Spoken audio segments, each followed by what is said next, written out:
এই মুহূর্তে ঠিক দাঁড়িয়ে রয়েছি বিদেশের মাটিতে। হ্যাঁ, ঠিক শুনছেন, পাসপোর্ট এবং ভিসা ছাড়া এবং 2 চাকা মোটর বাইক নিয়ে কিন্তু চলে এসেছি বিদেশের মাটিতে।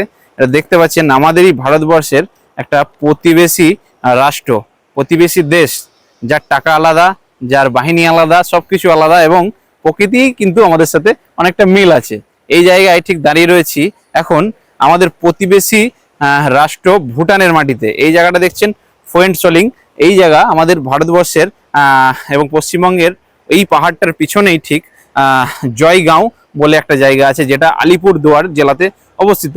ওই পাহাড়টা বা ওই গেট দিয়ে পেরোলেই কিন্তু আপনি বিদেশের মাটিতে পা দিয়ে ফেলবেন, যেটা হচ্ছে আমাদের প্রতিবেশী রাষ্ট্র ভুটান। তো কত সুন্দর ভুটান দেখছেন, এই একটা ব্রিজ রয়েছে আমাচু ব্রিজ, এর আশেপাশে যে সৌন্দর্য, নিচেই বয়ে যাচ্ছে বহমান নদী এবং এই যে পাকা ব্রিজ এবং একটা সামনেই ছোট ব্রিজ রয়েছে দেখছেন, ঝুলন্ত ব্রিজ।